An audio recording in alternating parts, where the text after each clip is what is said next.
I want to take you now to the diplomatic room of the White House where President Trump is addressing, you see right there, let's listen. Foreign leaders participate in 3 formal state visits and attend 3 key regional summits. It was the longest visit to the region by an American president in more than a quarter of a century. Everywhere we went, our foreign hosts greeted the American delegation, myself included, with incredible warmth, hospitality, and most importantly, respect. And this great respect showed very well our country is further evidence that America's renewed confidence and standing in the world has never been stronger than it is right now. When we are confident in ourselves, our strength, our flag, our history, our values, other nations are confident in us. And when we treat our citizens with the respect they deserve, other countries treat America with the respect that our country so richly deserves. During our travels, this is exactly what the world saw: a strong, proud, and confident America. Today, I want to update the American people on the tremendous success of this trip and the progress we've made to advance American security and prosperity throughout the year. When I came into office, our country was faced with a series of growing dangers. These threats included rogue regimes pursuing deadly weapons, foreign powers challenging America's influence, the spread of the murderous terror group ISIS, and years of unfair trade practices that had dangerously depleted our manufacturing base and wiped out millions and millions of middle-class jobs. The challenges were inherited, and these products really showed what previous mistakes were made over many years and even decades by other administrations. Some of these mistakes were born of indifference and neglect, others from naive thinking and misguided judgment. In some cases, the negative influence of partisan politics and special interests was to blame. But the one common thread behind all of these problems was a failure to protect and promote the interests of the American people and American workers. Upon my inauguration, I pledged that we would rebuild America, restore its economic strength, and defend its national security. With this goal in mind, I vowed that we would reaffirm old alliances and form new friendships in pursuit of shared goals. Above all, I swore that in every decision, with every action, I would put the best interests of the American people first. Over the past 10 months, traveling across the globe and meeting with world leaders, that is exactly what I have done. Earlier this year in Saudi Arabia, I spoke to the leaders of more than 50 Arab and Muslim nations about our strategy to defeat terrorists by stripping them of financing, territory, and ideological support. And I urged the leaders to drive out the terrorists and extremists from their societies. Since that time, we have dealt ISIS one crushing defeat after another.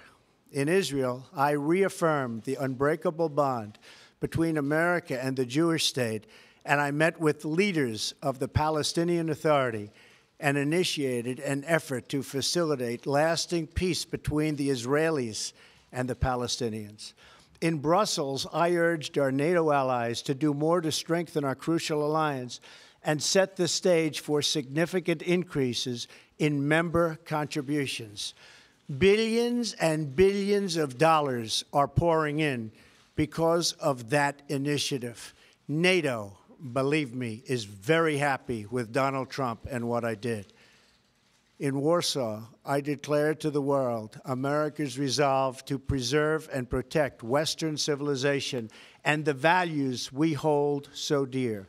In Rome, Sicily, Hamburg, and Paris, I strengthened our friendships with key allies to promote our shared interests of security and prosperity.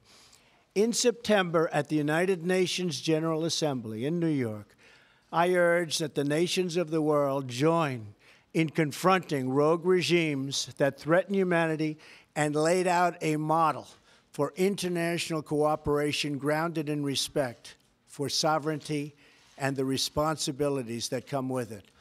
On each trip, I have worked to advance American interests and leadership in the world. And to each of these places, I have carried our vision for a better, a vision for something stronger and sovereign, so important, sovereign and independent nations rooted in their histories, confident in their destinies, and cooperating together to advance their security, prosperity, and the noble cause of peace. It was this same vision that I carried to Asia 2 weeks ago. And it was this same commitment to you, the American people, that was always at the forefront of my mind and my thinking. Our trip was defined by 3 core goals. First, to unite the world against the nuclear menace posed by the North Korean regime, a threat that has increased steadily through many administrations and now requires urgent action. Second, to strengthen America's alliances and economic partnerships in a free and open Indo-Pacific, made up of thriving independent nations respectful of other countries and their own citizens, and safe from foreign domination and economic servitude. And third, to finally, after many years, insist on fair and reciprocal trade. Fair and reciprocal trade. So important. These 2 words, fairness and reciprocity, are an open invitation to every country that seeks to do business with the United States. And they are a firm warning to every country that cheats, breaks the rules, and engages in economic aggression like they've been doing in the past, especially in the recent past. That is why we have almost an $800 billion a year trade deficit with other nations. Unacceptable. We are going to start whittling that down, and as fast as possible. With these goals, it was my profound honor to travel on this journey as your representative. I explained to all of the world leaders and across Asia how well the United States is doing. Economic growth has been over 3% the last 2 quarters and is going higher. Unemployment is at its lowest level in 17 years. The stock market has gained trillions of dollars in value since my election and has reached record highs. We are massively increasing our military budget to historic levels. The House has just passed a nearly $700 billion defense package, and it could not come at a better time for our nation. Once again, our country is optimistic about the future, confident in our values, and proud of our history and a role in the world. I want to thank every citizen of this country for the part you have played in making this great American comeback possible. In Asia, our message was clear and well received. America is here to compete, to do business, and to defend our values and our security. We began our trip in Hawaii to pay our respects to brave American service members at Pearl Harbor and the United States Pacific Command, the guardian of our security and freedom across the Indo-Pacific region. As our country prepared to observe Veterans Day, we remembered the incredible sacrifices and courage of all of the veterans whose service has preserved our liberty and a way of life that is very special. We also thanked military families for their support for our brave servicemen and women. From Hawaii, we traveled to Japan, a crucial U.S. ally and partner in the region. Upon landing in Japan, my first act was to thank the American service members and Japanese self-defense forces who personify the strength of our enduring alliance. Prime Minister Abe and I agreed on our absolute determination to remain united to achieve the goal of denuclearized North Korea. Shortly following our visit, Japan announced additional sanctions on 35 North Korean entities and individuals. Japan also committed to shouldering more of the burden of our common defense by reimbursing costs borne by American taxpayers, as well as by making deep investments in Japan's own military. This will include purchases of U.S. advanced capabilities, from jet fighters to missile defense, systems worth many, many billions of dollars, and jobs for the American worker. Prime Minister and I also discussed ways we can deepen our trade relationship based on the core principles of fairness and reciprocity. I am pleased that since January of this year, Japanese companies have announced investments in the United States worth more than $8 billion, 17,000 jobs. Thank you. Oh, they don't have water. That's okay. What? Oh, it's okay. Oh.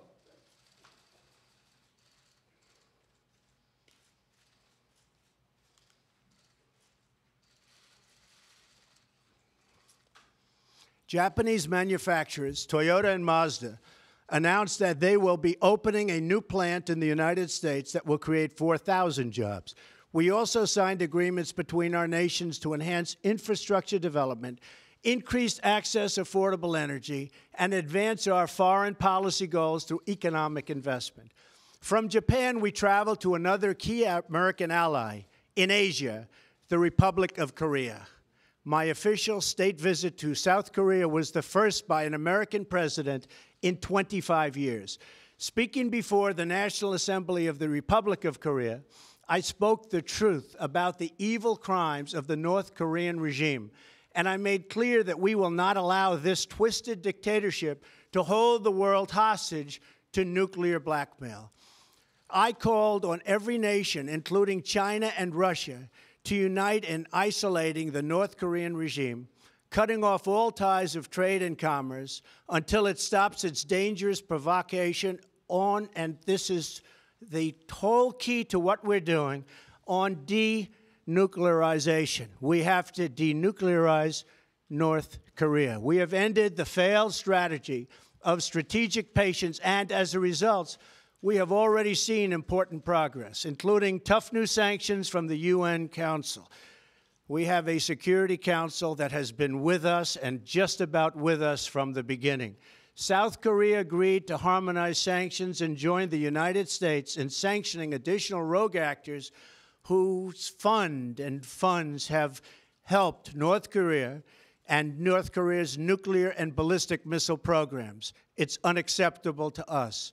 The United States welcomed the decision of President Moon to remove the payload restrictions on missiles to combat the North Korean threat. And together we reaffirmed our commitment to a campaign of maximum pressure. Like Japan, South Korea is increasing its defense contributions.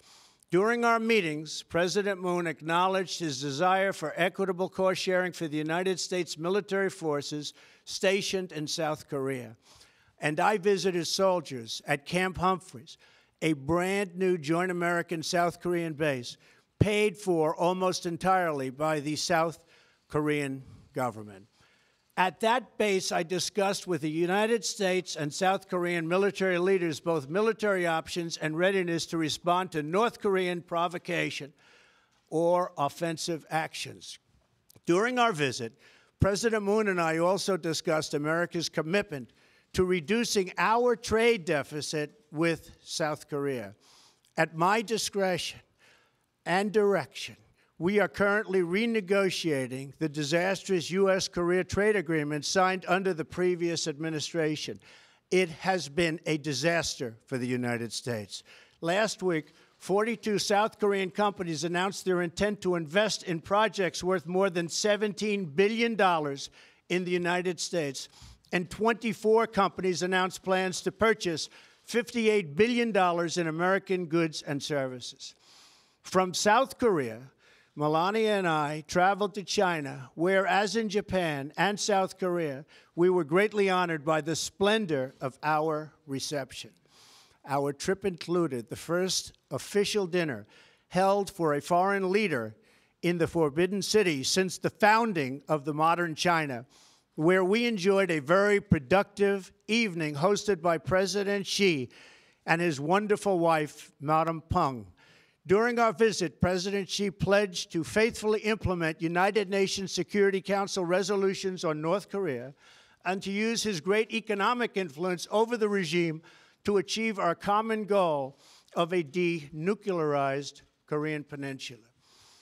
President Xi recognizes that a nuclear North Korea is a grave threat to China, and we agree that we would not accept a so-called freeze-for-freeze agreement like those that have consistently failed in the past. We made that time is running out, and we made it clear, and all options remain on the table. I also had a very candid conversation with President Xi about the need to reduce our staggering trade deficit with China and for our trading relationship to be conducted on a truly fair and equitable basis. We can no longer tolerate unfair trading practices that steal American jobs, wealth, and intellectual property. The days of the United States being taken advantage of are over. In China, we also announced $250 billion worth in trade investment deals that will create jobs in the United States. From China, I flew to the city of Da Nang in Vietnam to attend the leaders' meeting for APEC, Asia-Pacific Economic Cooperation. There, I spoke to a major gathering of business leaders where I reminded the world of America's historic role in the Pacific as a force for freedom and for peace. Standing on this proud history, I offered our vision for robust trading relationships in which Indo-Pacific nations can all prosper and grow together. I announced that the United States is ready to make bilateral trade deals with any nation in the region that wants to be our partner in fair and reciprocal trade. We will never again turn a blind eye to trading abuses, to cheating, economic aggression, or anything else from countries that profess a belief in open trade but do not follow the rules or live by its principles themselves. No international trading organization can function if members are allowed to exploit the openness of others for unfair economic gain.